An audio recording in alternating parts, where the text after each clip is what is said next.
Tonight, the race for the White House takes flight. Welcome to the first debate of the 2024 presidential campaign, live at Fiserv Forum in Milwaukee. 8 Republican candidates have qualified and have chosen to be here on our debate stage tonight. They are here to lay out their vision for America, the battle as they battle for the GOP nomination. Good evening, everybody. I'm Martha McCallum. And I'm Brett Baer. This is the very same stage on which the Republican choice for president will accept the party's nomination next summer. The 8 contenders are positioned by the order they sit in the polls, with the highest polling candidates in the middle standing center stage. Florida Governor Ron DeSantis. Next, entrepreneur Vivek Ramaswamy. Former Vice President Mike Pence. Former South Carolina Governor Nikki Haley. Former New Jersey Governor Christie. South Carolina Senator Tim Scott. Former Arkansas Governor Asa Hutchinson. And North Dakota Governor Doug Burgum. Some ground rules for tonight. We'll ask the questions, and then candidates get 1 minute to answer. If someone is singled out, you get 30 seconds to respond. And when the time runs out, we all will hear this. Very pleasant. So tonight, these candidates have a big opportunity to break out of the pack and to explain why they are best prepared to be the Republican choice for president, at a time when the likely Democrat nominee, President Joe Biden, is working to convince the country that with Bidenomics, things are looking up. They call my plan Bidenomics. I'm not sure they meant it in a totally complimentary way at the time. But guess what? It's working. But is it? More than 65% of Americans say the country is headed in the wrong direction. And here's the reality for some voters we talked to here in Wisconsin this week. We have noticed a dramatic increase in prices at the grocery store just across the board. Gas is high and food is high. A lot of people's out here homeless because they can't buy food. It's tough when you got mortgage rates at 7-8% versus 2 to 3. It's just you can't afford a house anymore. Inflation is ridiculous. It's killing us out here. As we sit here tonight, the #1 song on the Billboard chart is called Rich Men North of Richmond. It is by a singer from Farmville, Virginia, named Oliver Anthony. His lyrics speak of alienation, of deep frustration with the state of government and of this country. Washington, D.C. is about 100 miles north of Richmond. These rich men north of Richmond, Lord knows they all just want to have total control. Want to know what you think, want to know what you do, and they don't think you know, but I know that you do, because your dollar ain't shit, and it's taxed to no end, cause the rich men north of Richmond. So, Governor DeSantis, why is this song striking such a nerve in this country right now? What do you think it means? Our country is in decline. This decline is not inevitable. It's a choice. We need to send Joe Biden back to his basement and reverse American decline. And it starts with understanding we must reverse Bidenomics so that middle-class families have a chance to succeed again. We cannot succeed as a country if you are working hard and you can't afford groceries, a car, or a new home, while Hunter Biden can make hundreds of thousands of dollars on lousy paintings. That is wrong. We also cannot succeed when the Congress spends trillions and trillions of dollars. Those rich men north of Richmond have put us in this situation. And finally, we need to lower your gas prices. We're going to open up all energy production. We will be energy dominant again in this country. I showed it could be done in the state of Florida. I pledge to you as your president, we will get the job done, and I will not let you down. Governor DeSantis, thank you. Governor Christie, do you agree with Governor DeSantis just said there? And why would you be better on the economy than him? Well, look, I do agree predominantly with what Governor DeSantis just laid out. I think that if you asked every one of us up here, that we would agree predominantly with what he just laid out. Here's the difference. The difference is that we're going to have to work and make sure that we sell these ideas and be able to put ourselves in a position where we get a majority of the vote, not only by winning the Congress and the Senate in 24, but also by having someone who's had the experience of doing it. Now, I was elected as a conservative Republican in a blue state with 61% of the vote, with a Democratic legislature against me the entire time. And we still, through hard, strong decision-making, brought them around to our point of view. We cut taxes in New Jersey. We cut debt in New Jersey. We made sure that each and every time we were confronted with bad Democratic ideas, we stood and stopped them. And when there were good ideas, we brought people together to make progress going forward. Truth and accountability are the things we need to do to fight waste. And I'd say the last thing is this, Brett. We cannot sit by any longer and allow the kind of spending that's going on in Washington, because every dollar they spend is a dollar that these people are not allowed to spend on their children and their grandchildren. It's robbing our country, and it's wrong. Well, Governor, let me just follow up very quickly. New Jersey, when you were governor, had the second lowest credit rating in the nation after Illinois, and it was downgraded 11 times. Yep. Yeah, and that's what happens when you inherit a blue state that has done that. But when you look at what we did on debt, Brett, in that state, we cut debt in that state, debt that had been left to us by 3 Democratic gubernatorial predecessors of mine who ran up that debt tremendously. And what you also saw us do was to cut the unemployment rate in half. It was over 10% when I became governor in 2010. What we also did was cut pension payments to public employees to make sure that taxpayers were not being soaked by a public employee union system that was killing the taxpayer. Thank you, Governor. Tim Scott, Senator Scott, excuse me. The song also goes after welfare programs. As a senator, now President Biden argued for freezing federal spending, this was back in the 80s, and dealing with sacred cows. He does not talk about that anymore. You have been a senator, though, for 10 years. So what have you done to rein in the increasing size of government? Well, thank you for the question. Over the last several years, I've had an opportunity to vote against spending package after spending package after spending package. What we also need to understand is that Joe Biden's Bidenomics has led to the loss of $10,000 of spending power for the average family. When you see 16% inflation, your gas is up 40%, your food is up 20%, your electricity is up 20%. We can stop that by turning the spigot off in Washington, sending the money back to the states, and allowing the decisions to be made at their own houses. I helped write the Tax Cuts and Jobs Act in 2017. We cut taxes for a single mom like the one that raised me by 70%, for dual households by 60%, returning to the average family $4,000. If you don't send it to Washington, we can't spend it. That's good news for the American people. Okay, but just to follow up, you did, during the Trump administration, you approved $4.4 trillion, $4.1 trillion, $1.7 trillion over the course of that administration. That's a lot of money. There's no doubt that during the Trump administration, when we were dealing with the COVID virus, we spent more money. But here's what happened at the end of our time in the majority. We had low unemployment, record low unemployment, 3.5% for the majority of the population, 70-year low for women. African Americans, Hispanics, and Asians had an all-time low, but our inflation was at 2%.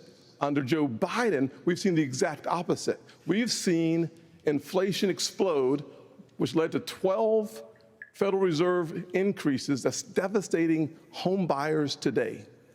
Mr. Ramaswamy, you're listening to these answers. If I may, hold on one second. We're going to, I don't know if I get a chance to respond. He didn't mention you specifically, but we'll be with you in a second, Mr. Vice President. Mr. Ramaswamy, listening to all of this, why should voters choose you? over more experienced politicians on this stage. You're basically, a blank slate for people. You're 38 years old. You've said that you only voted in 2 presidential elections before this moment, this political race. So first, let me just address a question that is on everybody's mind at home tonight. Who the heck is this skinny guy with a funny last name, and what the heck is he doing in the middle of this debate stage? I'll tell you, I'm not a politician, Brett. You're right about that. I'm an entrepreneur. My parents came to this country with no money 40 years ago. I have gone on to found multi-billion-dollar companies. I did it while marrying my wife, Apoorva, raising our 2 sons, following our faith in God. That is the American dream. And I am genuinely worried that that American dream will not exist for our 2 sons and their generation unless we do something about it. And I do think Brett is going to take an outsider, because for a long time we have professional politicians in the Republican Party who have been running from something. Now is our moment to start running to something, to our vision of what it means to be an American today. If you have a broken car, you don't turn over the keys to the people who broke it again. You hand it over to a new generation to actually fix the problem. That's why I'm in this race, and we're just getting warmed up. All right, to you, Governor Haley. So why are you better positioned to turn around this economy that we've heard all of these voters talking about tonight than Mr. Ramaswamy, who is a successful entrepreneur nationally right now? He's beating you in the polls. Well, I don't care about polls. What I care about, the fact is that no one is telling the American people the truth. The truth is that Biden didn't do this to us. Our Republicans did this to us, too. When they passed that $2.2 trillion COVID stimulus bill, they left us with 90 million people on Medicaid, 42 million people on food stamps. No one has told you how to fix it. I'll tell you how to fix it. They need to stop the spending. They need to stop the borrowing. They need to eliminate the earmarks that the Republicans brought back in.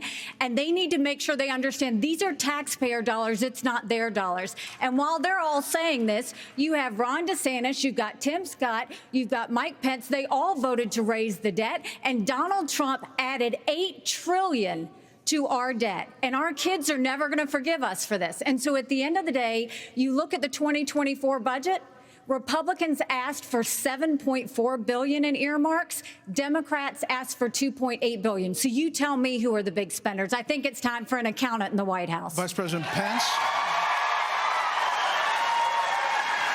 you were mentioned there. 54% of voters say the cost of groceries is a, quote, major problem for them.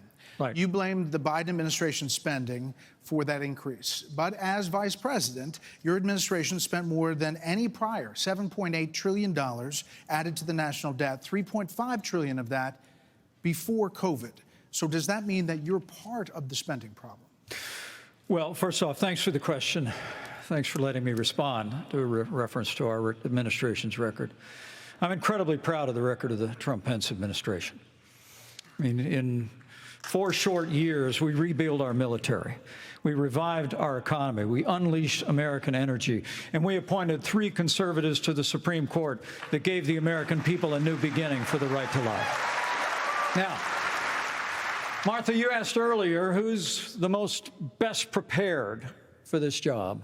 And I must tell you, with all due respect to all of my friends on the stage, and even to one that's probably looking on, I think unquestionably I am the best prepared, the most tested, the most qualified and proven conservative in this race.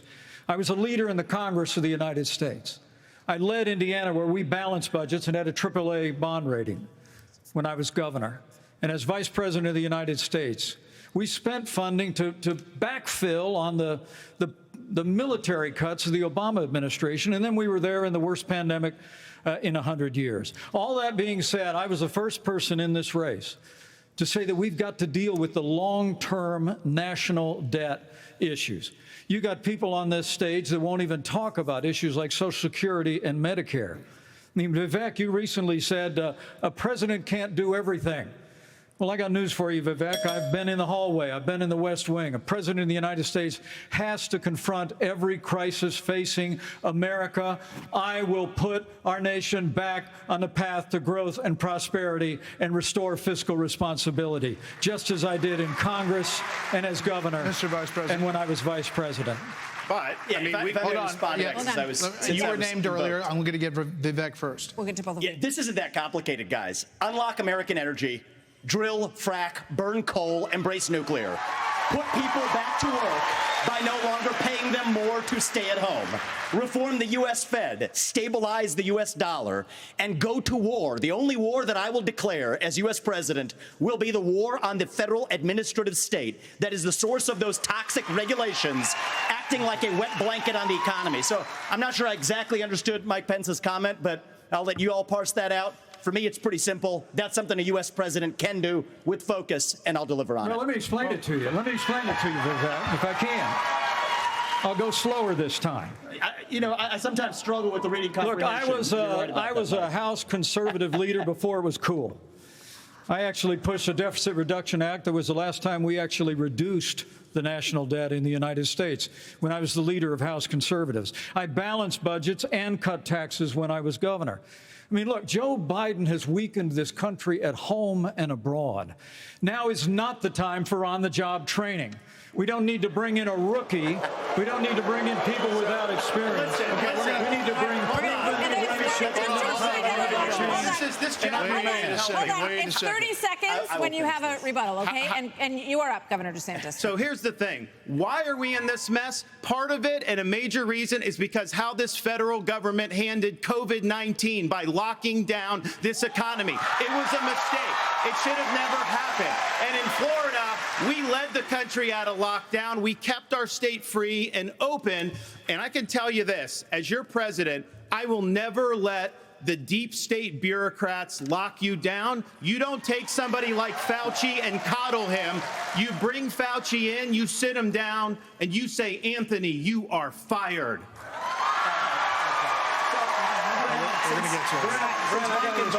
You know what? We're going to bring in. I just want to finish responding to Mike. I just want to respond to Mike for 1 second because he invoked me back. Listen, now that everybody's gotten their memorized, pre-prepared slogans out of the way, we can actually have a real discussion now. The reality and the fact of the matter is... Was that one of yours? Not really, Mike, actually. We're just going to have some fun tonight. And the reality is, you have a bunch of people, professional politicians, super PAC puppets, following slogans handed over to them by their 400-page super PACs last week. The real choice we face in this primary is this. Do you want a super PAC puppet, or do you want a patriot who speaks the truth? Do you want incremental reform, which is what you're hearing about, or do you want revolution? Okay. And I stand on the side of the American Revolution. I've got to address We're going to take control back here. We need everyone to have a moment on the economy. Yeah. I think that's fair. Can I address the COVID There are two people issue who that have the governor not. brought up? We're going to get back to that. We are. There are two people who we have not heard from yet. So let's hear from Governor Burgum and then from Governor Hutchinson on the economy, sir. Well, great. Thank you, Martha. And of course, I'm from a town of 300 people. It's a big deal to make it on this stage with all these folks.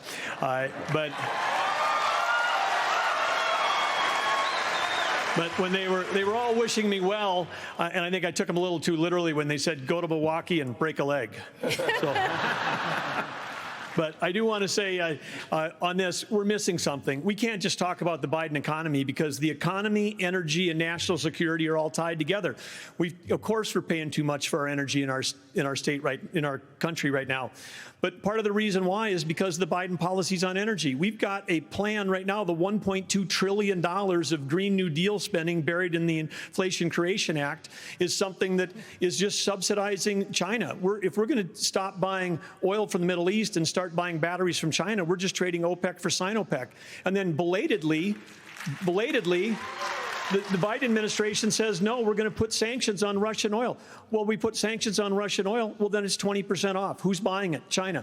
So if you buy a battery in this country, you buy a solar panel, it's being produced in a plant in China powered by coal, or it's being powered by oil and gas at 20% off. And every farmer in this country would like to buy diesel at 20% off, just like they're buying it in China. Governor Hutchinson, quickly. Thank you, Grant. Delighted to be here tonight. And let me just tell you that I'm a pro-life governor from a conservative state that have a conservative record in which I lowered taxes in Arkansas as governor. I created a $2 billion surplus that I passed over to my successor, and I made sure that we shrunk the size of government. We have 14% fewer state employees in Arkansas after I left government than when I took over as governor 8 years ago. I tell that because that's what we need in Washington, D.C. We need somebody who can actually constrain the growth of the federal government, that can actually reduce the size, and I've pledged to reduce by 10% our federal non-defense workforce. That's a specific pledge to make that attacks the administrative state. And let me applaud some of the business partners that are here that have had success in business. But let me tell you, I've been a federal prosecutor. I've served our country in terms of being head of the DEA, in Homeland Security, in times of crisis. And while I think that that's experience that is important for the future of our country, to be the President of the United States that can lead with positive solutions and be held accountable. Thank you. We have a lot of topics to get to, and I promise we're going to get to everyone if we play within the rules. Okay, next topic. More than 1,000 people are still unaccounted for in Maui after the deadliest U.S. wildfire in more than a century. Hawaii's governor and White House officials said that climate change amplified the cost of human error.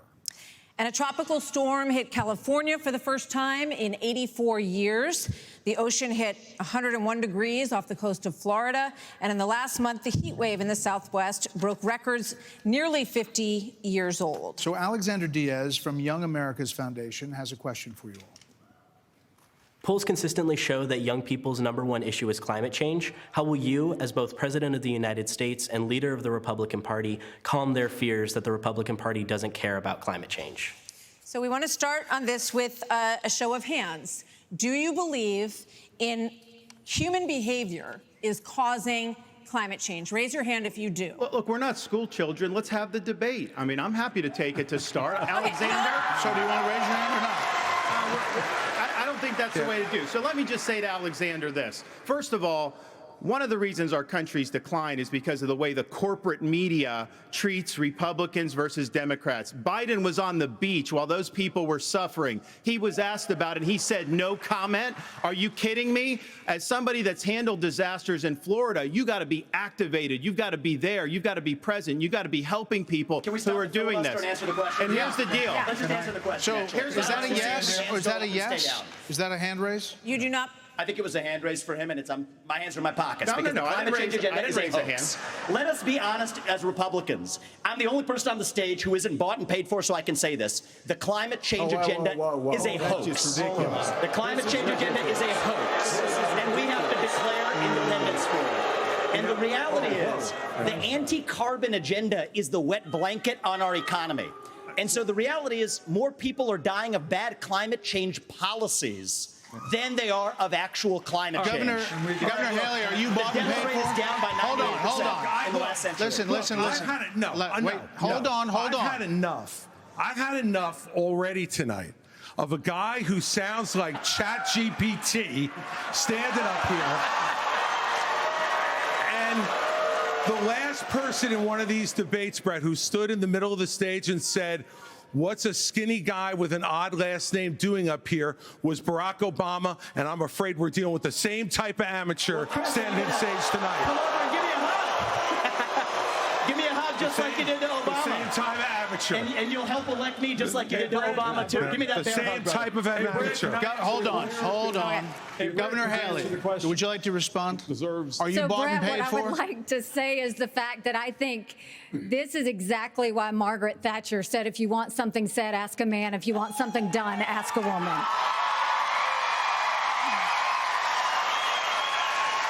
First of all, we do care about clean air, clean water. We want to see that taken care of, but there's a right way to do it. And the right way to do it is, first of all, yes, is climate change real? Yes, it is. But if you want to go and really change the environment, then we need to start telling China and India that they have to lower their emissions. That's where our problem is. And these green subsidies that Biden has put in, all he's done is help China, because he doesn't understand all these electric vehicles that he's done, what that does. Half of the batteries for electric vehicles are made in China. And so that's not helping the environment. You're putting money in China's pocket, and Biden did that. So first of all, I think we need to acknowledge the truth, which is these subsidies are not working. We also need to take on the international world and say, okay, India and China, you've got to stop polluting, and that's when we'll start to deal with Senator climate. Scott, are you bought and paid for? Absolutely. Are you bought and paid for? I'm sorry? Are you bought and paid Absolutely not. I mean, here's what the American people deserve is a debate about the issues that affect their lives. Going back and forth, being childish is not helpful to the American people to decide on the next leader of our country. Number one, wait a second.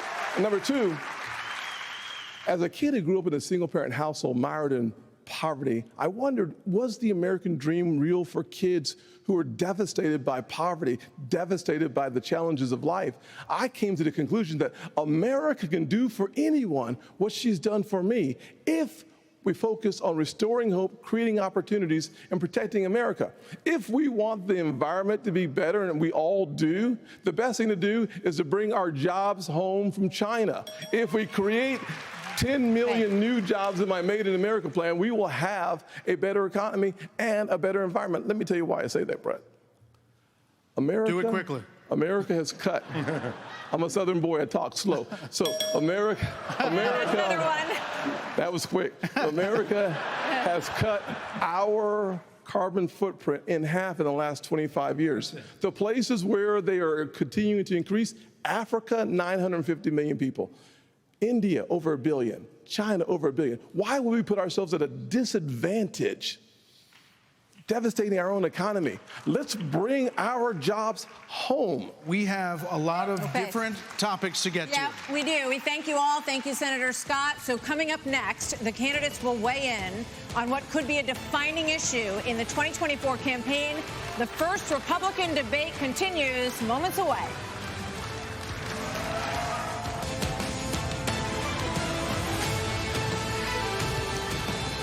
Abortion has been a losing issue for Republicans since the Dobbs decision. In 6 state referendums, all have upheld abortion rights in this country. And even in red states, there are more swing state referendums that are coming up as we head into the elections as well on this. So, Governor Haley, what do you say to your party and to your state, which today confirmed a 6-week abortion law as well, especially the impact on women suburban voters across this country? Thank you, Martha. I am unapologetically pro-life, not because the Republican Party tells me to be, but because my husband was adopted and I had trouble having both of my children, so I'm surrounded by blessings. Having said that, we need to stop demonizing this issue. This is talking about the fact that unelected justices didn't need to decide something this personal, because it's personal for every woman and man. Now it's been put in the hands of the people. That's great. When it comes to a federal ban, let's be honest with the American people and say it will take 60 Senate votes. It will take a majority of the House. So in order to do that, let's find consensus. Can't we all agree that we should ban late-term abortions? Can't we all agree that we should encourage adoptions? Can't we all agree that doctors and nurses who don't believe in abortion shouldn't have to perform them? Can't we all agree that contraception should be available? And can't we all agree that we are not going to put a woman in jail or give her the death penalty if she gets an abortion? Let's treat this like a respectful issue that it is and humanize the situation and stop demonizing the situation. Brett, Governor, you're not mentioned, Vice President Pence. Governor DeSantis, you signed a 6-week abortion ban in Florida.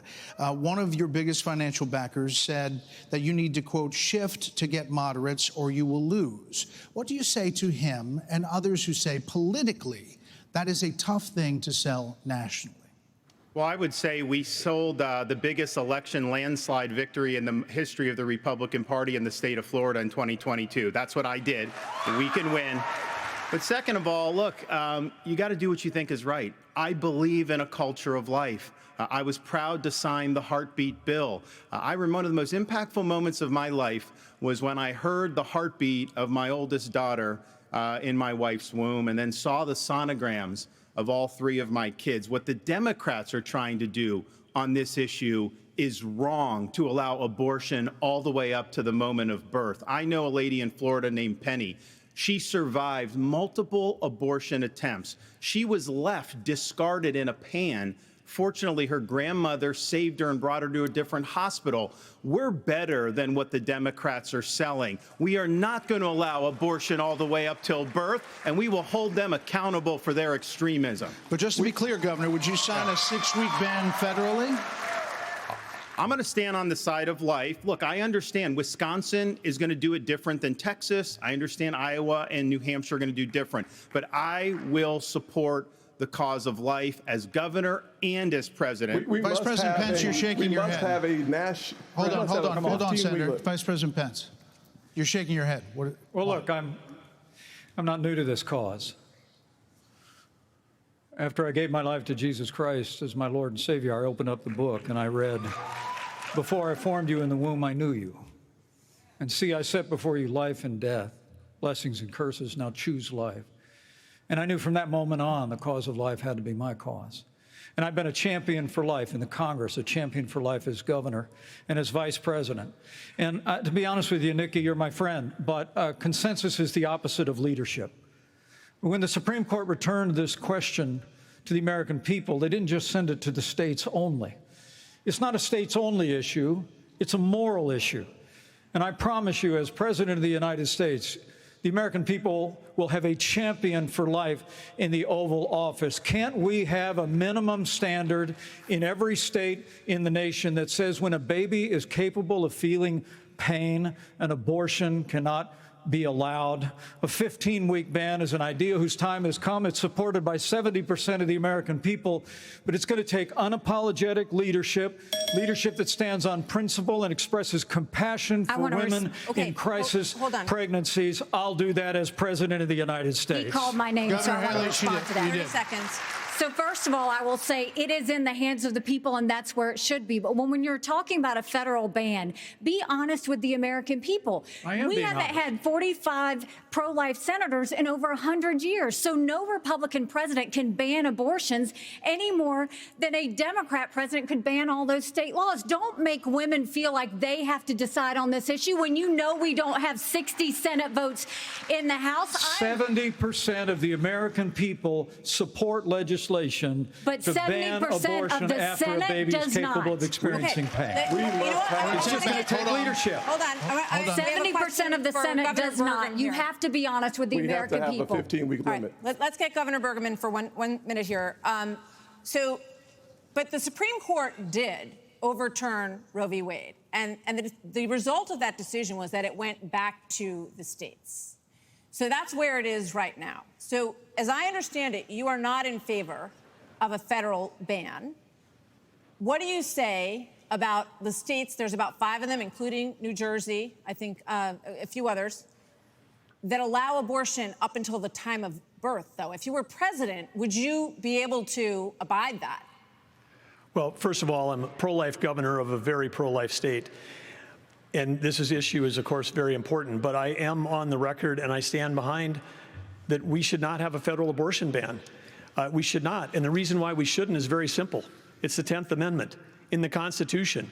In the Constitution, which the states created the federal government, not the other way around, it says that there were certain duties allowed to the federal government delegated to them by the states. The rest are left to the states, or importantly, or to the people. We need to get back to freedom and liberty for the people in this country.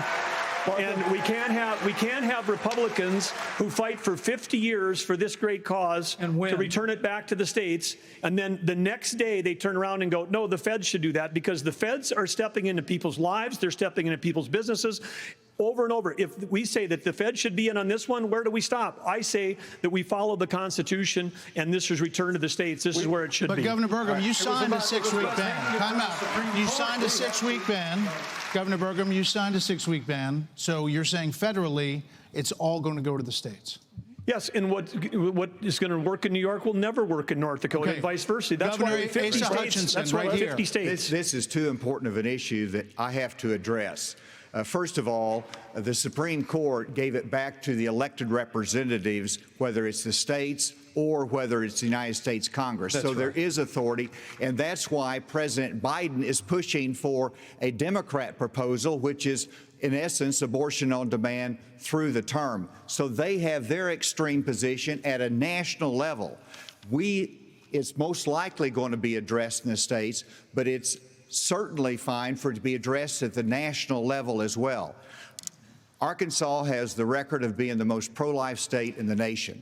I signed 30 pro-life pieces of legislation while I was governor. And Every state can determine a different outcome here, and it is the most important issue for women and for the unborn child and for our country that we get this right. It's going to be a continued debate. Let's talk about it in terms of compassion, in terms of protecting the life, and also understanding how we have to enhance adoption services, how we have to enhance maternal care. Those things we've done in Arkansas and are important for our nation's future. There are a lot of issues that are very important. Senator, I'll let you weigh in. We cannot let states like California, New York, and Illinois have abortions on demand up until the day of birth. That is immoral. It is unethical. It is wrong. We must have a president of the United States who will advocate and fight for, at the minimum, a 15-week limit. I am 100% pro-life conservative. I have a 100% pro-life record. I got to tell you, though, we must fight for life. Our Declaration of Independence says our Creator gave us inalienable rights that include life. That is a list. That is an issue we must solve. We can't leave it to Illinois. We can't leave it to Minnesota. We can't leave it to Illinois. We must solve that issue with a 15-week limit at a minimum. Thank you, Senator. I think we're all pro-life, but what I would love is for someone to ask Biden and Kamala Harris, are they for 38 weeks? Are they for 39 weeks? Are they for 40 weeks? Because that's what the media needs to be asking. All right, another issue is America and the crime crisis, the homelessness crisis. American cities are in decline. People are moving out as homelessness, drugs, crime move in. There are problems accelerated. They did accelerate during the pandemic and are still rising, actually. Murders in Los Angeles, New York, Chicago, all up 30% between 2019 and 2022. Homelessness is up 11%, the largest jump in recorded history.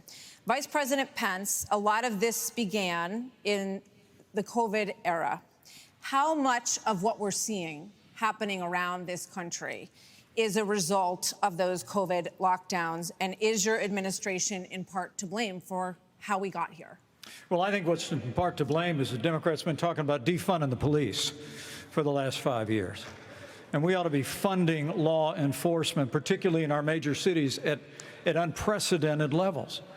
I mean, it's extraordinary to think about the violence that's claiming innocent lives literally every week in every major city in this country. And yet Democrats and liberal prosecutors in major metropolitan areas continue to work out their fanciful agendas, to do bail reform and go easy. What we need is strong commitment to law enforcement. We need leadership in Washington, D.C. that'll marshal the resources of the states, marshal the resources of the American people. But let me also say it's about opportunity. I mean, a lot of people don't know that those Trump-Pence tax cuts that we got signed into law go away at the end of 2025 if we don't have a Republican president and a Republican House and a Republican Senate. When I'm president of the United States, we're actually going to cut taxes further. We're going to extend those tax cuts, and we're going to close the Federal Department of Education, block grant all that funding back to the states. With a growing economy and educational choice and law enforcement, we will bring our cities back. Governor Christie, another issue. This weekend here in Milwaukee, reports say there were 30 shootings, and a number of them including kids. Add that to the big increase in school shootings around the country. Democrats blame this crisis on easy access to guns. They also blame Republicans for blocking gun control legislation. What would President Christie do? You know, I'm proud of the fact, Brett, that I'm the only person, along with Governor Hutchinson, up on this stage who's actually running United States Attorney's Office. I ran the 5th largest office in America in a state where there is significant urban crime. And the problem is not going to be solved by more money. The problem is that these prosecutors in these localities in the states are refusing to do their job and to arrest violent criminals. So what a President Christie would do is appoint an attorney general who would instruct each of the 93 U.S. attorneys that they are to take over the prosecution of violent crime in every one of those cities that are failing to do so. We have plenty of room in the federal prisons to lock up these violent criminals and clean up what's going on all across this country in these individual cities. Secondly, what we need to make sure that each and every one of these criminals understand is that the laws apply to everybody. And when Hunter Biden fills out a fake application, a false application for a gun permit, and then is facing a 10-year mandatory minimum, which was mandated by legislation sponsored by his father, and then you have a Justice Department that walks away from those charges, we're telling people that the law doesn't apply to everybody. In a Christie administration, he would go to jail for 10 years. What about a President Ramaswamy? What does a President Ramaswamy do about guns? So the reality is we have a crime wave in this country, and we know how to fix it. The question is, do we actually have the spine to do it? More cops in the streets who are on the streets able to do their jobs without looking over their shoulder for getting sued. And we also have a mental health epidemic in this country. Just over the same period that we have closed mental health institutions, we have seen a spike in violent crime. Do we have the spine to bring them back? I think we should. As president, I will. But it's not just drugging up people in those psychiatric institutions with Zoloft and Seroquel. It's a deeper issue. I think faith-based approaches can play a role here, too. We're in the middle of a national identity crisis. And I say this as a member of my generation. The problem in our country right now, the reason we have that mental health epidemic, is that people are so hungry for purpose and meaning at a time when family, faith, patriotism, hard work have all disappeared. What we really need is a tonal reset from the top, saying that this is what it means to be an American. Yes, we will stand for the rule of law. Yes, we will close the southern border where criminals are coming in every day. And yes, we will back law enforcement because we remember who we really are. And that's also how we address that mental health epidemic in the next generation that is directly leading to violent crime across this country. Governor DeSantis, really quickly. Governor DeSantis. We don't have an identity crisis, Vivek. We're not looking for a new national identity. The American people are the most faith-filled, freedom-loving, idealistic, hardworking people the world has ever known. We just need government as good as our people. Well, Mike, I think the difference is you might have, some others like you may have on the stage, it's Morning in America speech. It is not Morning in America. We live in a dark moment, and we have to confront the fact that we're in an internal, sort of cold cultural civil war. And we have to recognize the American people with the failed government in Washington, D.C. We just need government as good as our people again. So let me just finish addressing that slogan, because I don't know what that slogan means. We need to shut down the administrative state. That's actually how we translate it. Crime has been on the rise in Florida, Governor DeSantis. How do you stop crime? Well, actually, crime's at a 50-year low in Florida. We're happy with that. Well, the statewide, it's a 50-year low. And so here's the thing. These hollowed out cities, this is a symptom of America's decline. And one of the biggest reasons is because you have George Soros funding these radical left-wing district attorneys. They get into office and they say they're not going to prosecute crimes they disagree with. The inmates start running the asylum. There's one guy in this entire country that's ever done anything about that. Me. When we had two of these district attorneys in Florida elected with Soros funding who said they wouldn't do their job, I removed them from their posts. They are gone. And as president, we are going to go after all of these people because they are hurting the quality of life and they are victimizing innocent people in every corner of this country, and it will stop when I get into office. Okay, one more here before the break, Governor Burgum. Well, Brett and Martha, I just thought it was interesting. You asked your question about the problems we're having in big cities. Nobody ever asked the question of what about the crime wave in small towns? Because in a small town, neighbors help neighbors. People understand each other. If a farmer gets sick, everybody comes together and helps him get the crop off. There's accountability. There's transparency. One thing that I think this country could use is somebody in the White House that understands small town values, because that's our road back to get this country on track again. Governor Hutchinson. As former head of the DEA, I understand the drug crisis in America. And right now, whenever you look at the challenges in our inner city, there's three simple words that would be helpful. One, enforce the law when it comes to crime. Secondly, let's deal with the challenge of fentanyl. And it's both about stopping the fentanyl coming from Mexico, but it's also about education of our young people, making sure that we have the tools that are needed for addiction counseling. That's what we expanded in Arkansas as well. Whenever you look at the underlying challenge of America, though, no one likes to see an America with smash and grab in our inner cities. As President of the United States, that will stop. It starts at the top with the respect for our justice system that a former president who's under indictment has undermined by attacking judges, by attacking prosecutors, by attacking the system and saying he's aggrieved. And so we have to have respect for our justice system and the rule of law, and it starts at the top with the President of the United States. Brett, thank you. Hold on. Take a break. Brett. So, speaking of that, right now you are looking live at Fulton County Jail, where former President Donald Trump will be processed tomorrow. So next, the candidates will have an opportunity to talk about the coming trials of Donald Trump.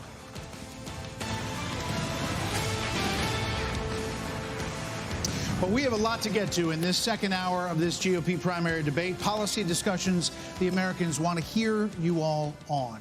China, Ukraine, immigration, education. But we are going to take a brief moment and talk about the elephant not in the room. Former President Trump has been indicted in 4 different states on 91 counts. He will be processed tomorrow in Georgia at the Fulton County Jail for charges relating to the 2020 election loss. You all signed a pledge to support the eventual Republican nominee. If former President Trump is convicted in a court of law, would you still support him as your party's choice? Please raise your hand if you would.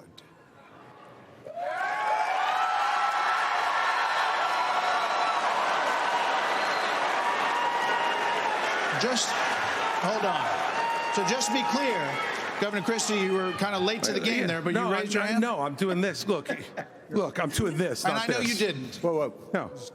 What's the look, here's the bottom line.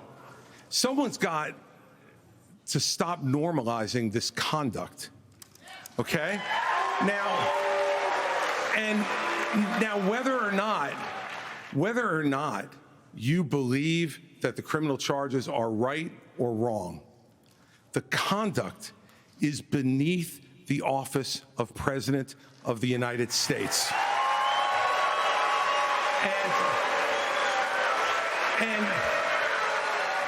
And you know, this is the great thing about this country. Booing is allowed, but it doesn't change the truth. It doesn't change the truth. Mr. Ramaswamy, you raised your hand supporting. No, I'd like to get in and respond. Let's just speak the truth, okay? President Trump, I believe, was the best president of the 21st century. It's a fact. And Christie, honest to God, your claim that Donald Trump is motivated by vengeance and grievance would be a lot more credible if your entire campaign were not based on vengeance and grievance against one man. And if people at home want to see a bunch of people blindly bashing Donald Trump without an iota of vision for this country, they could just change the channel to MSNBC right now. But I'm not running for president of MSNBC. I am running for president of the United States. We're skating on thin ice, and we cannot set a precedent where the party in power uses police force to indict its political opponents. It is wrong. We have to end the weaponization of justice in this country. 30 seconds, Governor DeSantis. Look, let me tell you No, I'm sorry. 30 seconds, Governor Christie. You make me laugh because you sit here in an answer. You sit here in an answer right. Hold on one second. You sit here in an answer. Go ahead, Governor Christie. Hold on, Governor Christie. Hold on. Well, so listen, the more time we spend doing this, the less time they can talk about issues you want to talk about. So let's just get through this section. Governor Christie. You sit here talking about how you want to stand up for the rule of law. Yes. And law and order. And the fact is that it can't be selective. In your book, you had much different things to say about Donald Trump than you're saying here tonight. That's not true. Well, it is very true. That is not true. It's very true. I read it, because and there's I know. a difference between bad behavior and illegal behavior, Chris. And you, as a prosecutor, should know better. Yeah, you know what? I know a lot better. There's a difference between bad behavior. And I know a lot better than you do. You've never done it, like you've never done anything to try to advance the interests of this government except to put yourself forward as a candidate tonight. And here's the thing. We've stood up for law and order. I did it as U.S. attorney. I did it as governor. And I am not going to bow to anyone when we have a president of the United States who disrespects the Constitution. He said, Your MSNBC contributor. He said, these are politicized indictments, Martha, and we have to call out the truth. Martha, it's important to say that the president said, Donald Trump said, it's okay to suspend the Constitution. Now, the oath you take is to preserve, protect, and defend, not suspend. I will always stand up for our Constitution, regardless of the political pressure. We have another question for you. We're going to get everyone in on this issue, but I have another question. I have another question. Hold on, you will. All right, so President Trump's former vice president is on this stage tonight. He has faced hecklers on the campaign trail over his actions on January the 6th. On that day, the vice president moved forward with the certification of the election. So do you believe that Mike Pence did the right thing, Senator Scott? Do you believe he did the right thing? Absolutely. He did the right thing. Number one. Number two, we should be asking ourselves a bigger question about the weaponization of the Department of Justice. When I'm president, the first thing I'll do is fire Merrick Garland. Second thing I'll do, fire Christopher Wray, because we need Lady Justice to wear a blindfold. Without that, no one has confidence in our justice system. 17% of Republicans have confidence in our Department of Justice. Here's why. We keep seeing not only the weaponization of the Department of Justice against political opponents, but also against parents who show up at school board meetings. They're called, under this DOJ, they're called domestic terrorists. Firing Christopher Wray, that's not shut down the FBI. Actually have the courage to get it right. Mr. Ramaswamy, let me finish my comments. Yes. Not only that, in addition to that, we see the SWAT team show up at pro-life activist homes with guns drawn because this DOJ uses their power, uses their authority, not just against political opponents, but against conservatives and conservative causes. It is time for a change in America, and I will bring that change to the greatest nation on God's green earth. We have an important But Governor question DeSantis, do you believe that Mike Pence did the right thing on January 6th? So here's what we need to do. We need to end the weaponization of these federal agencies. But that's not the question. That's not the question. I know, but here's the thing. This election is not about January 6th of 2021. It's about January 20th of 2025, when the next president is going to take office. I know what the Democrats would like to do. They want to talk about all these other issues, but we've got to focus on your future. We've got to focus on reversing the decline of our country. I learned in the military, I was assigned with U.S. Navy SEALs in Iraq, that you focus on the mission above all else. You can't get distracted. So Republicans, we've got to look forward, and we've got to make sure that we're bringing the message that can win in November 2021. Do not answer the question. Do not answer the question. Vice President Pence, what do you think, Vice President? Is to support and defend the Constitution of the United States. I think the American people deserve to know whether everyone on this stage agrees that I kept my oath to the Constitution that day. There's no more important duty. So answer the question. I've answered this before. So yes. Why are we? Mike did his duty. I got no beef with him. But here's the thing: is this what we're going to be focusing on? I'm relieved. Going forward, the rehashing of this. I'll tell you, Governor the DeSantis, Democrats would love that, and they will win if we let him get away with it. I'm not letting Biden hang out in the basement this time. We're going to run him ragged around this country, and we're going to hold him accountable. Let me just say, Governor DeSantis, we spent an hour talking about policy. Former President Trump is beating you by 30, 40 points in many polls. So it is a factor in the GOP primary. Governor Hutchinson, you did not raise your hand. I did not raise my hand because there's an important issue we as a party have to face.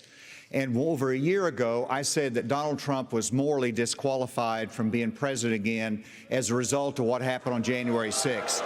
More people are understanding the importance of that, including conservative legal scholars who says he may be disqualified under the 14th Amendment from being president again as a result of the insurrection. This is something that could disqualify him under our rules and under the Constitution. And so, obviously, I'm not going to support somebody who's been convicted of a serious felony or who is disqualified under our Constitution, and that's consistent with RNC rules. And I hope everybody would agree with me. We're going to get to a lot more time. We're going to move on. No, we're going to. Martha, can I answer the question? Can I get in on this? Okay, I'd like to answer. I've already been in on it, Vice President Pence. All right, I'd like to answer the question you asked and not give a pre-canned speech. Mike Pence stood for the Constitution, and he deserves not grudging credit. He deserves our thanks as Americans for putting his oath of office and the Constitution of the United States before personal, political, and unfair pressure.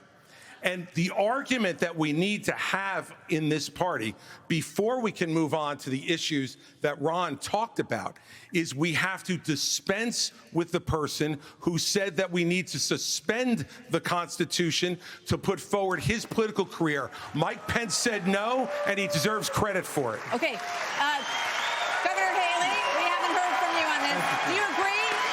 Do you agree that Vice President Pence did the right thing that day or not?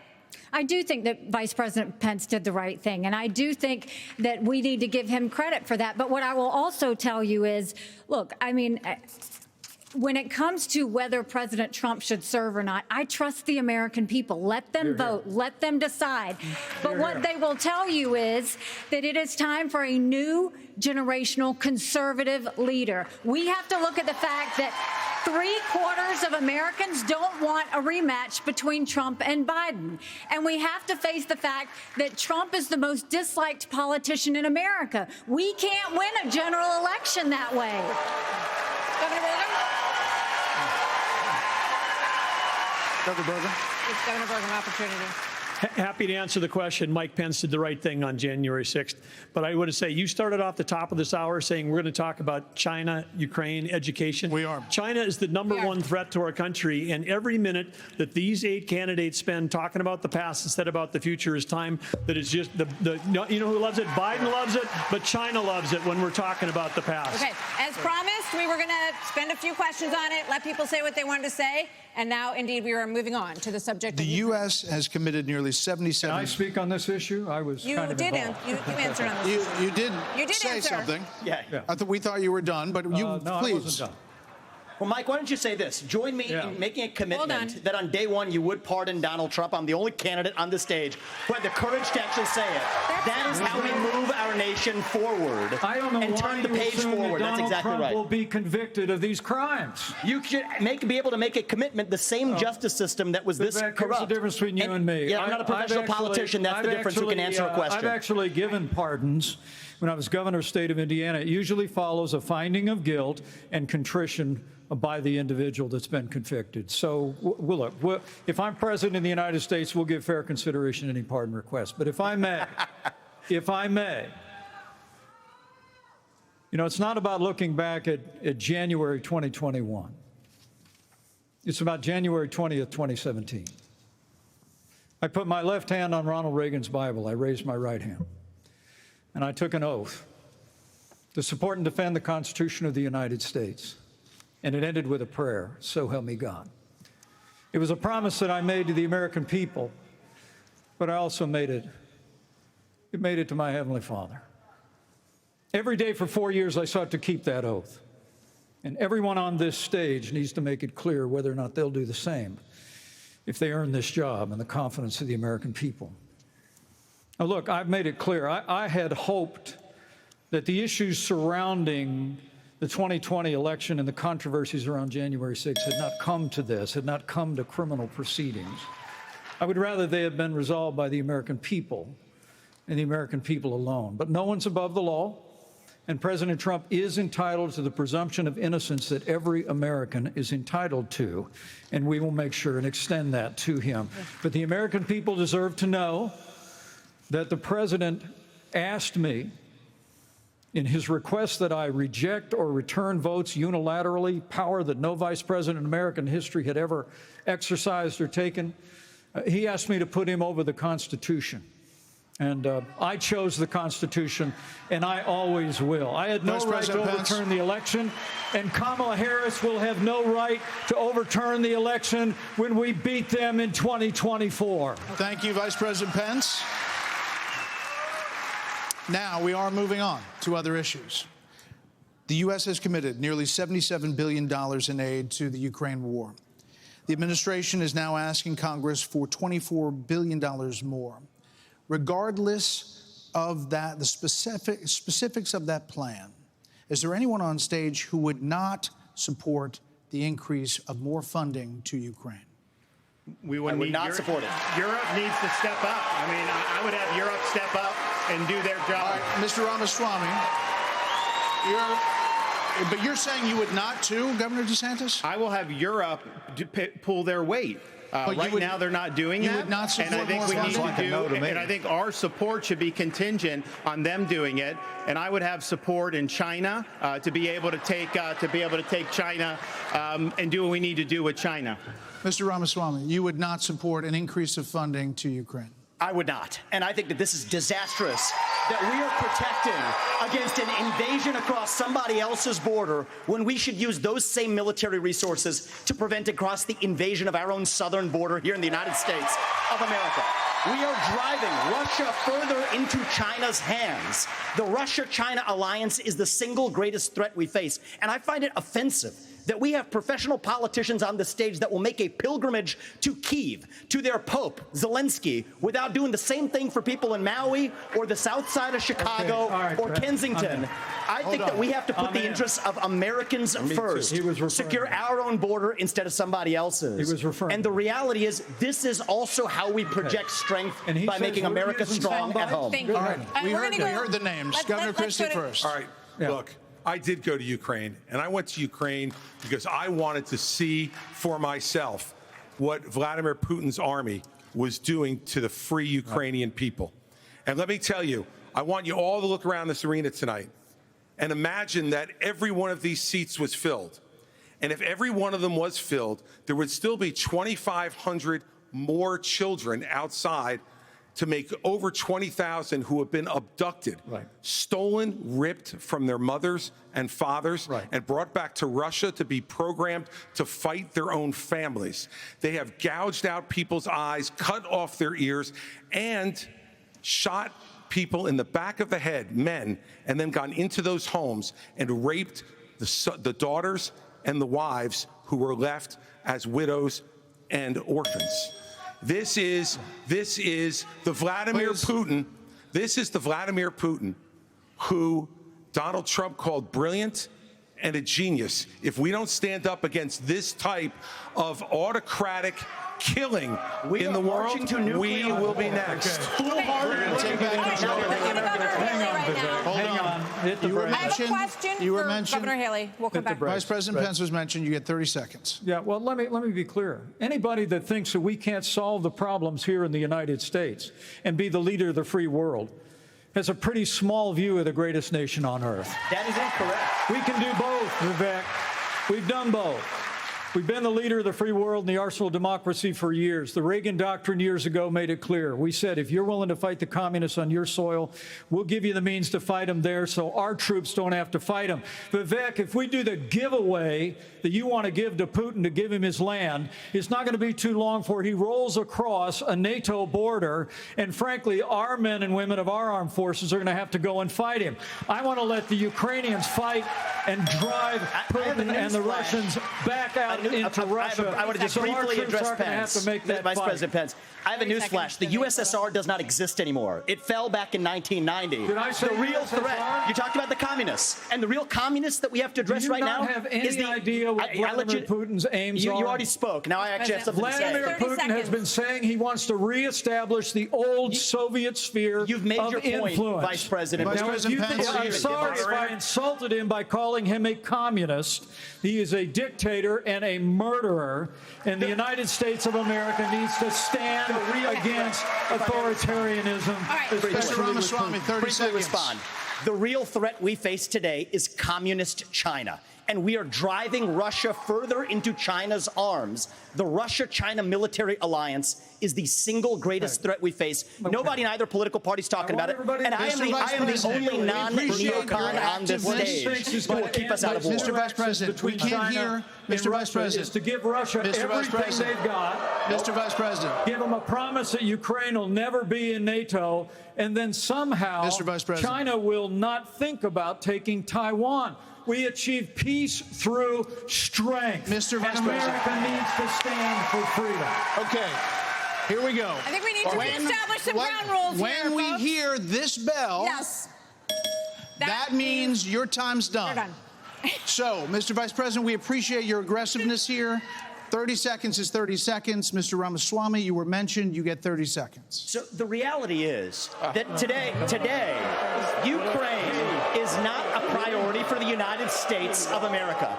And I think that the same people who took us into the Iraq War, the same people who took us into the Vietnam War, you cannot start another no-win war. And I do not want to get to the point where we're sending our military resources abroad when we could be better using them here at home to protect our own borders, protect the homeland. All right. That will be my top priority in foreign policy. I think we gave you protect more than the 30 homeland. seconds in the rebut. So I do want to get to some other people because everybody, we respect everybody's time here. So, Governor Haley, you did not raise your hand, meaning that you would support more funding for the Ukraine war. You have said of Governor DeSantis that you didn't appreciate it when he initially called it a territorial dispute. Why? First of all, the American president needs to have moral clarity. They need to know the difference between right and wrong. They need to know the difference between good and evil. Right. When you look at the situation with Russia and Ukraine, here you have a pro-American country that was invaded by a thug. So when you want to talk about what has been given to Ukraine, less than 3.5% of our defense budget has been given to Ukraine. If you look at the percentages per GDP, 11 of the European countries have given more than the U.S. But what's really important is go back to when China and Russia held hands, shook hands before the Olympics, and named themselves unlimited partners. A win for Russia is a win for China. We have to know that. Ukraine is the first line of defense for us. And the problem that Vivek doesn't understand is he wants to hand Ukraine to Russia. He wants to let China eat Taiwan. He wants to go and stop funding Israel. You don't do that to friends. What you do instead is you have the backs of your friends. Ukraine is the front line of defense. Putin has said once Russia takes Ukraine, Poland and the Baltics are next. That's a world war. We're trying to prevent war. Look at what Putin did today. He killed Prigozhin. When I was at the UN, the Russian ambassador suddenly died. This guy is a murderer, and you are choosing a murderer over a pro-American country. First of all, Mr. Ramaswamy, you have 30 seconds. Mr. DeSantis, Nikki, I wish you well in your future career on the boards of Lockheed and Raytheon. I'm not on but the fact of the matter, Boeing came off of it, but you've been pushing this lie. You've been pushing this lie all week, Nikki. You want to go and defund Israel? You want to okay, let me address that. I'm glad you brought that up. I'm going to address each of those right now. This is the false lies of a professional politician. There you have it. Your watch, so the reality make America less safe. You have no foreign policy experience, and it shows. And you know what? The foreign policy experience that you all have shows in the pointless wars we've gotten into. I have to address that. So our relationship with Israel will never be stronger than by the end of my first term. But it's not a client relationship. It is a friendship. And you know what friends do? Friends help each other stand on their own 2 feet. So I will lead Abraham Accords 2.0. I will partner with Israel to make sure Iran never is nuclear armed. But you know what I love about Israel? And I've been there probably in the last 10 years more than most people on this stage. You know what I love about them? I love their border policies. I love their tough on crime policies. I love that they have a national identity and an Iron Dome to protect their homeland. And so, yes, I want to learn from the friends that we're supporting. And what puzzles me is, I want to learn from those and apply those to protect our homeland, Nikki. Israel that is needs the answer. America. America needs Israel. Okay, Governor DeSantis, you were mentioned in the territorial dispute. Not only... no, it's not a territorial dispute either. President of the United States, your first obligation is to defend our country and its people. And that means you're sending all this money, but you're not doing what we need to do to secure our own border. We have tens of thousands of people who are being killed because we're not handling both. And so I am going to declare it a national emergency. I'm not going to send troops to Ukraine, but I am going to send them to our southern border. When these drug pushers are bringing fentanyl across the border, that's going to be the last thing they do. We're going to use force, and we're going to leave them stone cold dead. We're actually going to move on to China. We're going to talk about China. Okay. Governor Burgum, China has the biggest navy in the world, the biggest army in the world. Now they have warships off the coast of Alaska. They are threatening Taiwan. In coming years, China will have 1,500 nuclear warheads, it's believed. The U.S. just arrested 2 sailors accused of spying for China within our military. So the question is, how would you deter China as a president, Burgum? Well, this is the #1 issue we're facing. And of course, we haven't been talking about it, and we act like that letting Russia win in the Ukraine is like a gimme as opposed to a gift to China. Russia has become China's gas station. But how would we do it? The Biden administration is a complete fail. China imports 10 million barrels of oil a day, more than any other country in the world. They do not even have all the food they need to feed everybody in that country, so they don't have energy security or food security. But the Biden administration sends Blinken, Yellen over there. They're over there. They don't even bring up energy because they're too busy trying to kill the U.S. energy here. And what we need to do is not meetings, not press releases, because something that would send a lot more than a press release is actually Harpoon missiles. We need anti-ship missiles on Taiwan. The way that you have a war never start, which is the goal, the way you have peace through strength, is that you actually have strength. You actually have deterrence. Right. And what we have in what we've got going on in Ukraine is an example of when deterrence fail. What is an example there of Biden's disastrous withdrawal from Afghanistan, the fact that he green-lighted Putin moving into Ukraine, and then now they see weakness, and when they see weakness, they make a move. And we have to be strong, and we have to be strong both in Ukraine, and we can solve the southern border. Absolutely, we can do that, because guess what? There's only 19,855 authorized people for the Border Patrol, but they're not all staff because the Biden administration doesn't enforce law enforcement. But Biden administration wanted to put 87,000 people in the IRS as opposed to giving the money and the support we need to our own Border Patrol. Okay. Senator Scott, on China, that same question. Can I speak about China? Let's fire the 87,000 IRS agents and hire or double the number of Border Patrol agents. I just left Yuma, Arizona about 2 weeks ago.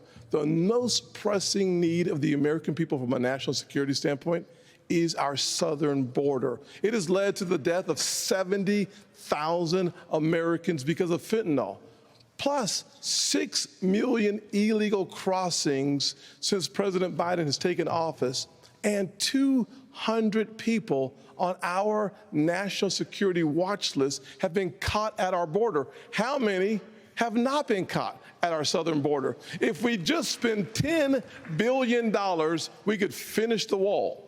For $5 billion more, we could have the military-grade technology to surveil our southern border to stop the flow of fentanyl and save 70,000 Americans a year. That should be the priority of this government. And as the next president of the United States, I will make that border wall complete. There are many more questions on China. I do want to ask about. I want to say I couldn't agree more. It's not just the 70,000 from fentanyl. We've lost 200,000 people to overdoses since Biden took office. That's 300 people a day. We're taking mass casualties, and that's a statistic, but these are sons and daughters, nieces and nephews that we're losing. We've got North Dakota troops down there flying night helicopter missions from San Diego to the Gulf Coast, trying to stop these transnational criminal organizations. They've got better funding on their side than we've got on our side. Speaking of which, Governor Hutchinson, images from earlier this month, Governor Hutchinson, with Mexico, Vice President Pence, images from earlier this month. Vice President Pence, it really doesn't help. I'm asking a question. Earlier this month, images showed suspected cartel members crossing into Texas with rifles. Do you consider this an invasion? Would you authorize lethal force along that border? There would be lethal force used by the Border Patrol, law enforcement as needed to protect the border. Absolutely. When you look at the military has to be used for intelligence gathering purposes. This is not unusual. Whenever I was in the Bush administration, we went down there and met with President Vicente Fox of Mexico and asked his help in going after the cartels. And he looked at me and said, they're a problem to us as well. And so we joined together and we took down the Ariana Felix brothers leading the Tijuana cartel. And that made a difference. Ramon was shot and killed and Ben Amin was captured. Cooperation makes a difference. We cannot be successful going against the cartel unless we bring in Mexico as a partner. We have to use economic pressure to accomplish that. President Obrador has not been helpful, and we have to use economic pressure that this administration is not using. The rule of law has to matter on both sides of it. Okay. This is critical. I've done it. We know what needs to be done. The military has to be limited in its use. When after 9/11, we had the global war on terror, and guess what? We protected the border at the same time. You can do both. Okay, let's go to Governor DeSantis. So as president, would you support sending U.S. Special Forces over the border into Mexico to take out fentanyl labs, to take out drug cartel operations? Would you support that kind of American military use? Yes, and I will do it on day one. Here's the thing. The cartels are killing tens of thousands of our fellow citizens. You want to talk about a country in decline? You have the cartels controlling a lot of part of your southern border. We have to reestablish the rule of law, and we have to defend our people. The President of the United States has got to use all available powers as Commander-in-Chief to protect our country and to protect the people. So when they're coming across, yes, we're going to use lethal force. Yes, we reserve the right to operate. How many more tens of thousands are we going to let to die? I am sick. I've met angel moms throughout this country. I met a lady in Texas named Tracy, and her son took one Percocet that was laced with fentanyl, immediately died. That is happening all across this country because of the poison that they are bringing in. So as president, would I use force? Would I treat them as foreign terrorist organizations? You're darn right I would. You know, Vice President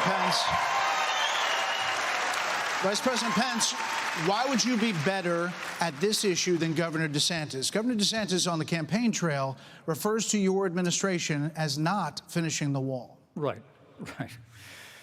Look, we secured the southern border of the United States of America and reduced illegal immigration and asylum abuse by 90%. When Joe Biden took over, he threw open the southern border of the United States, and the wave of humanity, the wave of fentanyl that's been eloquently described here is a wave of human tragedy across this country. But Martha, you began this evening talking about who is best prepared to be the next president of the United States. And I have to tell you, with all humility, I was there when we negotiated through the government shutdown and got the funding available to build the wall. I was negotiating on Capitol Hill around the clock. I negotiated the Remain in Mexico policy on behalf of the President of the United States. And Asa, you're so right. It's because we used economic pressure to bring the Mexicans to the table, and they allowed us to have people wait in Mexico while they applied for asylum and ended asylum abuse overnight. We got the Mexicans to deploy their National Guard to their southern border and to our southern border as never before. And I want to promise you, as President of the United States of America, I will engage Mexico the exact same way, and we will partner with the Mexican military, and we will hunt down and destroy the cartels that are claiming lives in the United States of America. Okay, thank you. Another issue that is related to this is that almost 7 million migrants have crossed this border, our southern border, during the Biden administration. So, Governor Christie, what would you do about the 7 million who are here? How would you handle them? What would you do? Look, Martha, the first thing we need to do is to stop any more from coming. That's the first thing we need to do. Then the next thing we need to do with the folks that are here is to, again, as we've talked about all night tonight, we have to have law and order in this country. We have to enforce the law. And what that means is to make sure that people who come here illegally are not rewarded for being here illegally. We have so many wonderful people from around the world who are waiting in line, following the law to try to come here and pursue the American dream. And those people are waiting and waiting and waiting because we haven't dealt with the problem of the folks who are here. We have to have them detained. We have to make sure that they are not rewarded for having broken the law. And one last thing on this fentanyl issue.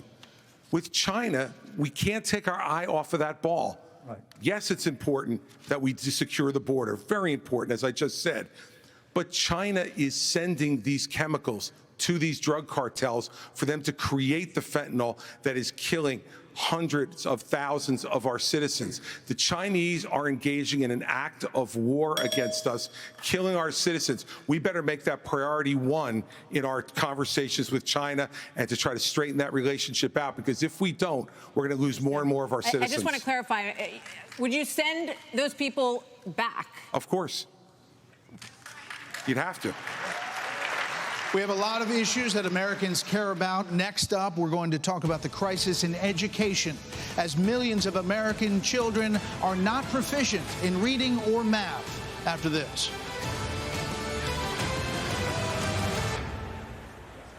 The nation's report card was the weakest ever for American school children, exposing chronic absenteeism, deep declines for reading and math for 15-year-olds and 13-year-olds. Governor DeSantis, you would eliminate, you said, the Department of Education. But as president, would you still have a responsibility to fix this crisis as we see it? Absolutely. The decline in education is one of the major reasons why our country is in decline. We need education in this country, not indoctrination in this country. And in Florida, we stood up for what was right. First, we had schools open during COVID, and a lot of the problems that we've seen are because these lockdown states lock their kids out of school for a year, year and a half. That was wrong. We stood up. I took a lot of fire for that. I was pilloried by the media, but I stood for our kids. And as president, I'll stand for you and your kids as well. But we have to make sure that what our schools are doing is focusing on solid academics. In Florida, we eliminated critical race theory from our K-12 schools. We eliminated gender ideology from our K-12 schools. And we have elevated the importance of American civics in teaching our kids about the Constitution and the Bill of Rights. As president, I'm going to lead an effort to increase civic understanding and knowledge of our Constitution. We cannot be graduating students that don't have any foundation in what it means to be an American. Mr. Ramaswamy, Mr. Ramaswamy, hold on, Senator Scott. You've said that the Department of Education, the FBI, the ATF, the Nuclear Regulatory Commission, the IRS, the Department of Commerce, many of these should not exist. That's correct. So to the education question, how would you deal with the crisis? So look, we have a crisis of achievement. Let's shut down the head of the snake, the Department of Education. Take that $80 billion, put it in the hands of parents across this country. This is the civil rights issue of our time. Allow any parent to choose where they send their kids to school. End the teachers' unions at the local level to allow public schools to compete. And then revive our national identity where every high school senior should have to pass the same civics test that, frankly, every immigrant, including my mother, had to pass in order to become a citizen of this country. And the fact of the matter is, look, there's a part of education policy that also rests with the family. I didn't grow up in money, but you know the word privilege gets used a lot? Well, you know what? I did have the ultimate privilege of 2 parents in the house with a focus on educational achievement. And I want every kid to enjoy that. So part of the problem is we also have a federal government that pays single women more not to have a man in the house than to have a man in the house, contributing to an epidemic of fatherlessness. And I think that goes hand in glove with the education crisis as well, because we have to remember education starts with the family, and the nuclear family is the greatest form of governance known to mankind. Okay. So, Governor Burgum, Governor Haley has said that biological boys playing in girls' sports is the women's issue of our time. You said that even though you signed a ban on this in North Dakota, that there hadn't been one instance where it was actually needed. Are you saying that you think that too much is made of this issue? No, I'm saying in North Dakota, we made a priority of protecting women's sports, and we've done that in our state. But I would absolutely do that. But I do think when we start talking about education and we think that we're going to have a federal government one-size-fits-all, we're just completely losing track of the fact that education differs by states. Some school districts are doing a fantastic job, some less so. But the idea that every school district, state, and every teacher is somehow indoctrinating people is just false. You know, when I was building a company from scratch, you know, with small town kids, and we went, you know, grew up in a town of 300, but we built a global company in 132 countries with over 100,000 customers. We listened to those customers. We spent time with them. We talked to them. We did that. And as governor, well, education is one of the biggest part of a state budget. So as a governor, I shadow a student. I don't, the night before I find out the student finds out, I'm going to go to every class with them. I don't sit and lecture school districts how to do it. I go and see the experience. And there's a lot of things that have to change. But what needs to change in education is it's innovation. We're doing it the same way we did it 50 years ago with innovation, not regulation. I would get rid of the Department of Education. I would give block grants to schools, but I'd give them on merit based on who's doing the most innovative. I just got done holding the 7th annual Governor's Conference on Innovation Education. You should see what the people are doing when you cut loose the red tape, get the burden off their back. They care. Teachers in this country, the vast majority of them care about those kids. They're working in low-paying jobs, and they're fighting for those kids and their families. Governor Haley, you said that this is the women's issue of our time. First, I'll tell you, as you know, as a parent, the one thing you want is for your child to have a better life than you did. And we can talk about all of these things, and there's a lot of crazy woke things happening in schools, but we've got to get these kids reading. If a child can't read by 3rd grade, they're 4 times less likely to graduate high school. So we need to make sure we bring in reading remediation all over this country. We need transparency in the classroom because parents should never have to wonder what's being said or taught to their children in the classroom. Parents need to be deciding which schools their kids go to because they know best. And let's put vocational classes back into the high schools. Let's teach our kids to build things again. When we do that and we allow that innovation, that's when it'll get back. And yes, I will always say I'm going to fight for girls all day long because strong girls become strong women become strong leaders, and biological boys don't belong in the locker rooms of any of our girls. Another point on education. We're going to start the lightning round, and the first question is going to go to you, Vice President. So this is a lightning round of questions, 30-second answers, please. President Biden will be 82 years old on Inauguration Day. Nearly 70% of Americans say that he is too old to serve.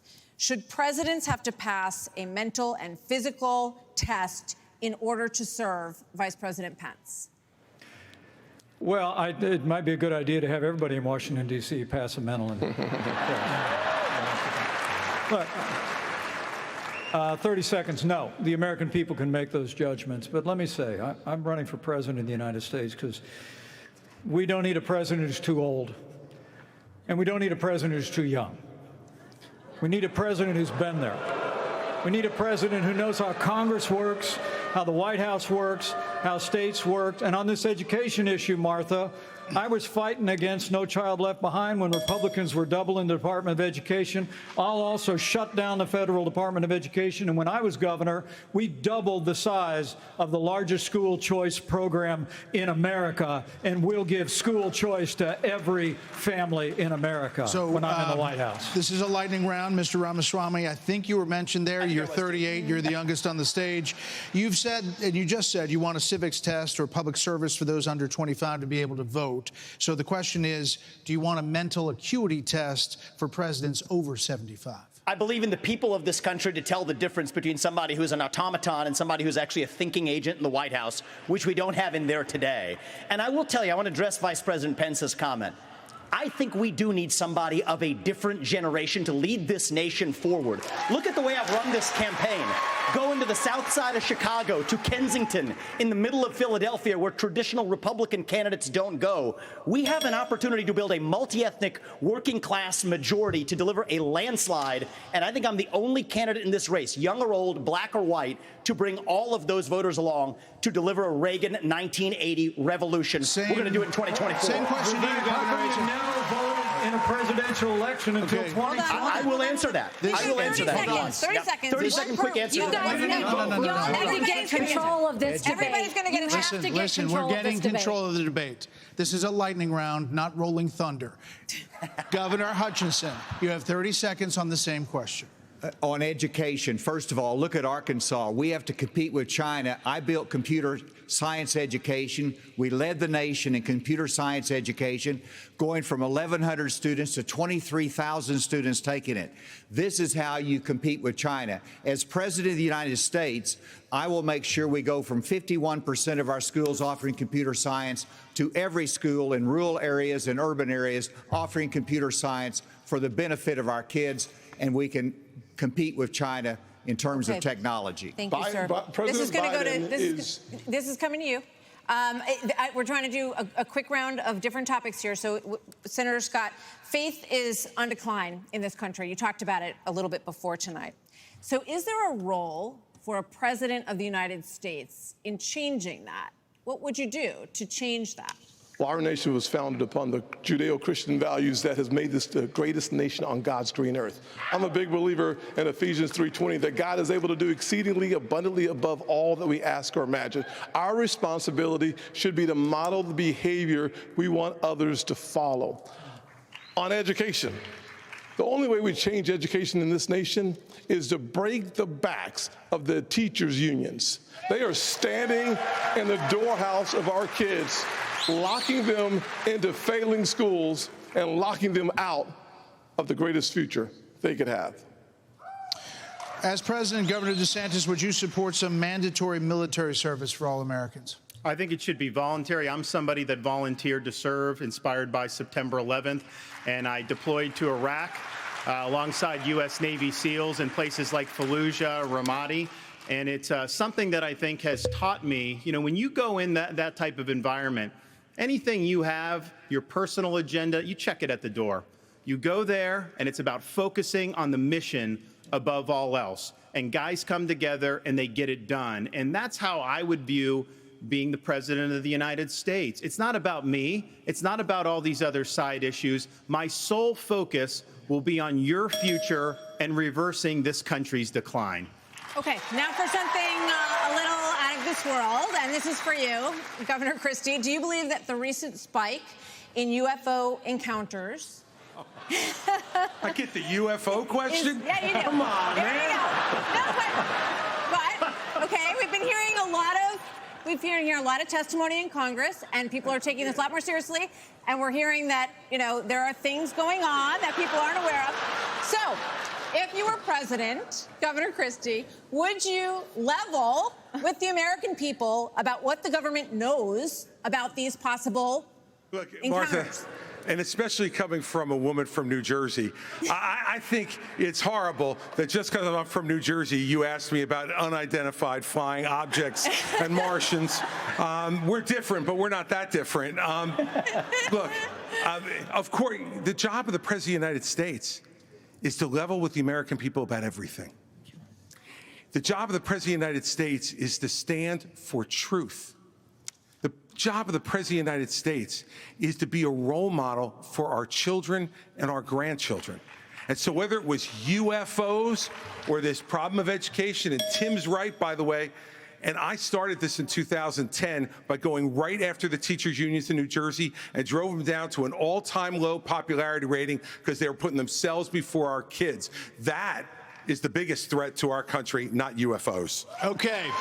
Well, coming up, we've got closing arguments. Plus, right after the debate, Hannity is live from the spin room right here in the Fiserv Forum with reaction from all the candidates as soon as they step off the stage. We'll be back after this. 20 years ago, 70% of American adults said they were extremely proud to be an American. That number has now plummeted to just 39%. In his pitch to get to the Oval Office, President Reagan called America the shining city on a hill, a beacon of hope and optimism. So in your closing statement tonight, please tell American voters why you are the person who can inspire this nation to a better day. These are 45 seconds, and we begin with Governor Burgum. I understand why America's hurting. Biden's inflation is choking us. I grew up in a small town. My dad died when I was a freshman in high school. My mom, widow of 3, went back to work. Every job I had growing up was one where I took a shower at the end of the day, not at the beginning of the day. Our cities are less safe because of the fentanyl pouring into this country. Our economy is being crushed by Biden's energy policies, which are raising the cost of every product you buy, not just the gasoline at the pump. One thing that I'll do as president, I'll secure the border. I'll get this economy sprinting, not crawling like it is right now.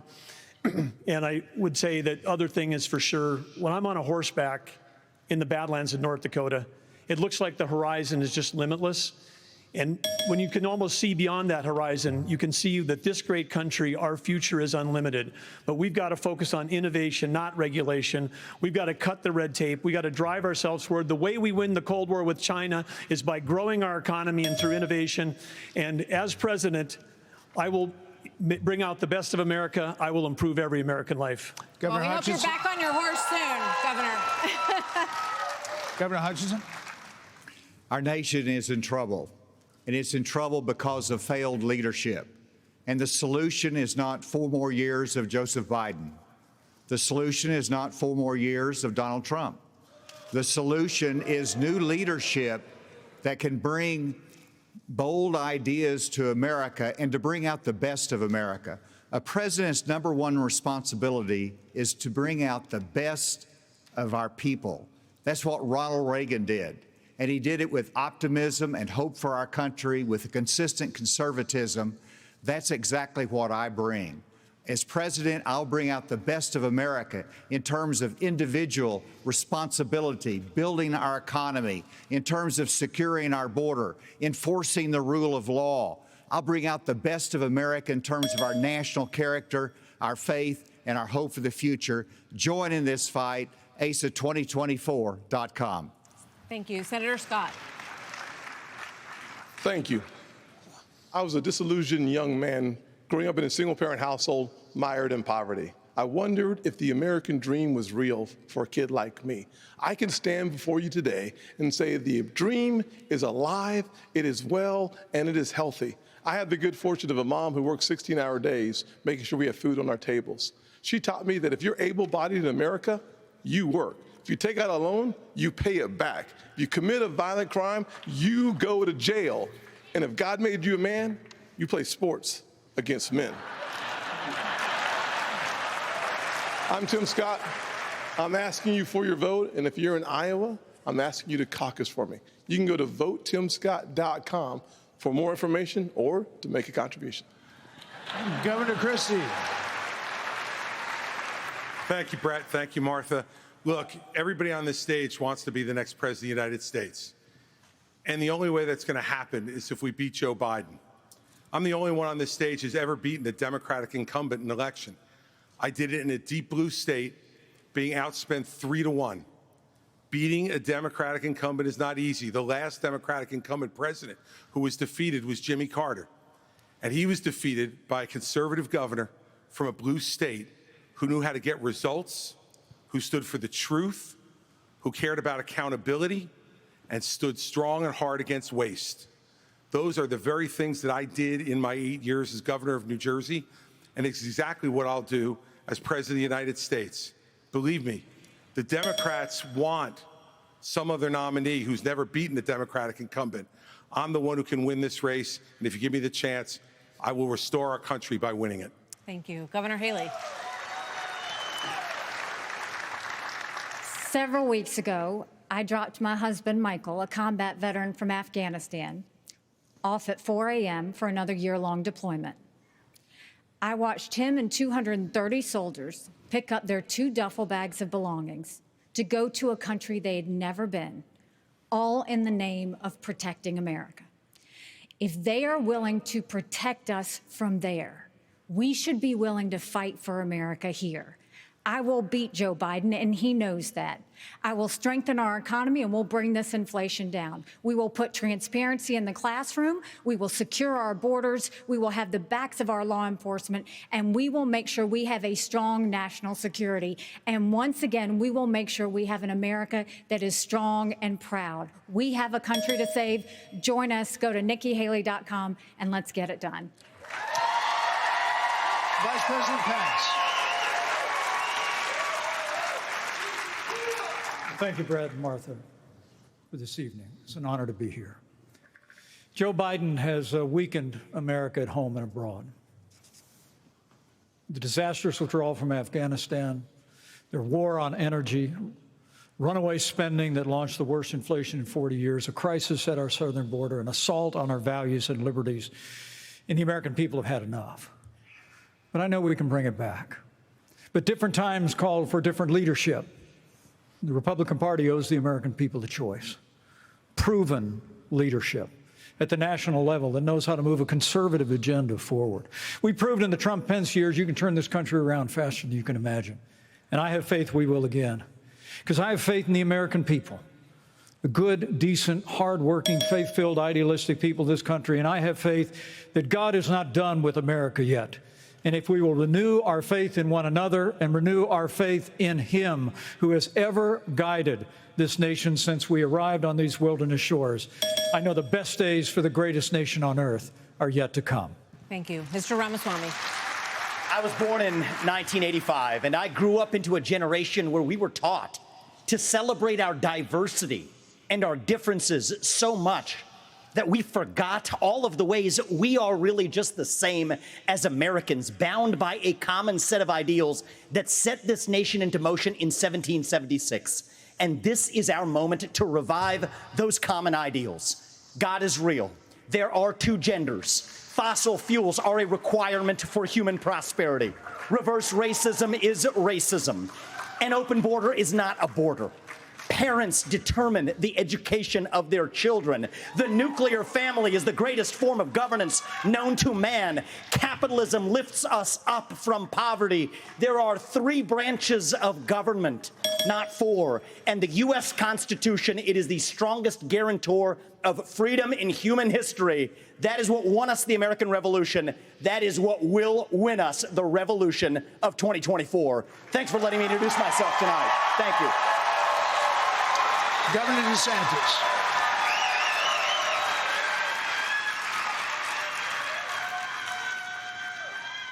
Governor? This is our time for choosing. We will send Joe Biden back to his basement, and we will reverse the decline of this country. I'm a blue-collar kid. I work minimum wage jobs to be able to make ends meet. I understand the importance of the American dream, and I know how that's slipped away from so many millions of Americans. We'll restore it. I'm a veteran who served in Iraq. I know what it means to put service above self.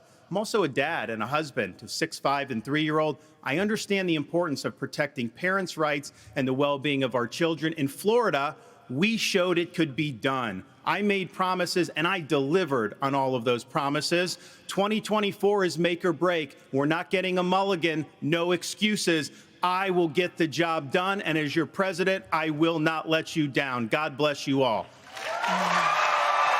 Well, we want to say thank you. Thank you to all the candidates on the stage tonight, and thank you to Milwaukee.